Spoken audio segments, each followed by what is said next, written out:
Kampung Rawa di Kecamatan Johar Baru, Jakarta Pusat disebut sebagai permukiman terpadat di Asia Tenggara.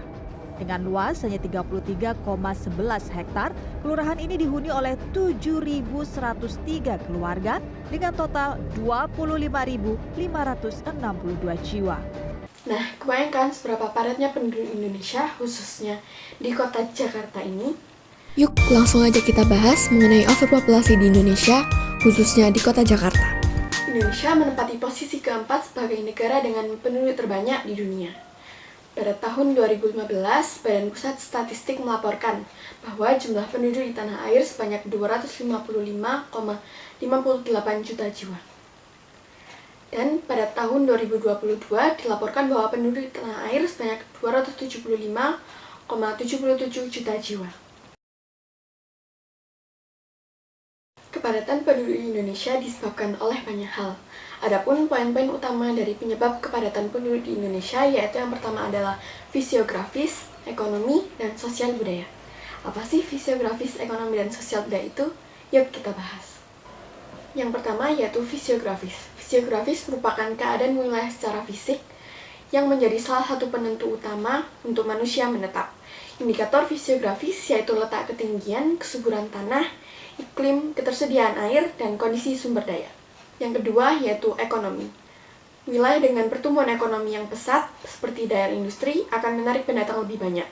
Faktor-faktor seperti ketersediaan pekerjaan dan upah yang relatif tinggi juga berkontribusi dalam hal ini. Yang ketiga yaitu ada sosial budaya. Keadaan lingkungan sosial yang kondusif dan cenderung aman jadi salah satu daya tarik bagi seseorang untuk menetap di suatu wilayah. Selain itu, daya perkotaan yang jauh lebih modern membuat masyarakat memilih untuk tinggal dan menetap di perkotaan.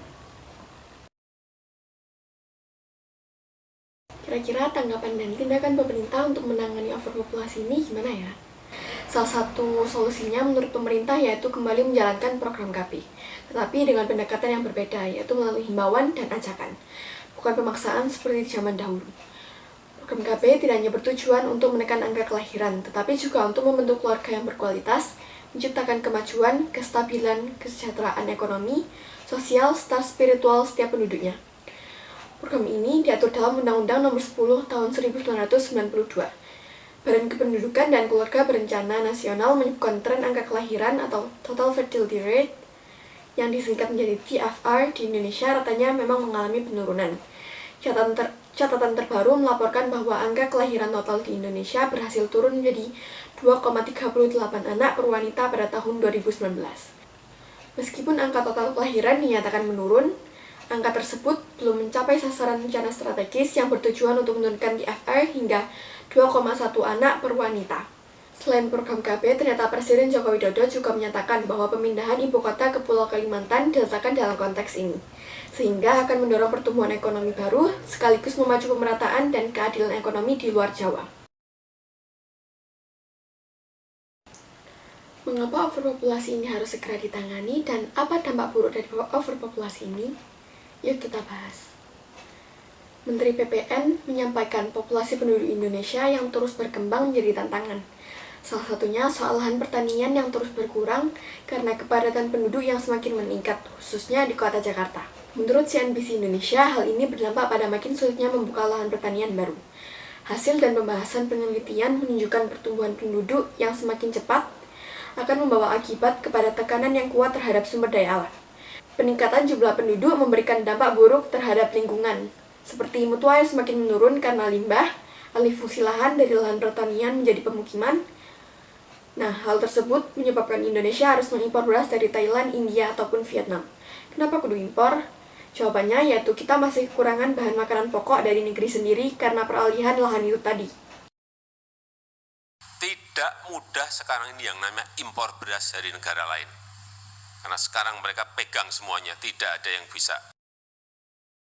Berdasarkan kenyataan yang ada, beberapa jenis tumbuhan dan hewan langka asli Indonesia ternyata turut punah karena alih fungsi lahan ini. Pemicunya yaitu, yang pertama, kepadatan penduduk menyebabkan maraknya pembukaan lahan untuk pemukiman penduduk.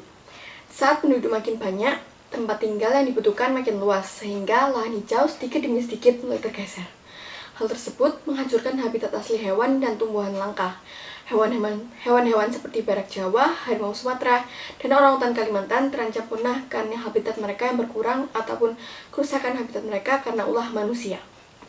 Yang kedua, yaitu kepadatan penduduk menyebabkan maraknya pemburuan akan hewan dan tumbuhan langka untuk dijual ataupun dikonsumsi.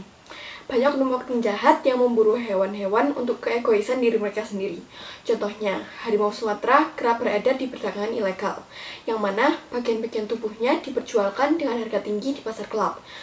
Populasi badak Jawa juga menurun karena pemburuan liar untuk mendapatkan culannya yang dapat dijual dengan harga 60.000 US dollar per kilogram di pasar gelap. Hal tersebut sungguh sangat memprihatinkan, mengingat Indonesia merupakan salah satu negara dengan keanekaragaman hayati yang tertinggi di dunia. Pentingnya sosialisasi mengenai hewan dan tumbuhan yang hampir punah agar keanekaragaman hayati ini bisa dinikmati di masa yang akan datang.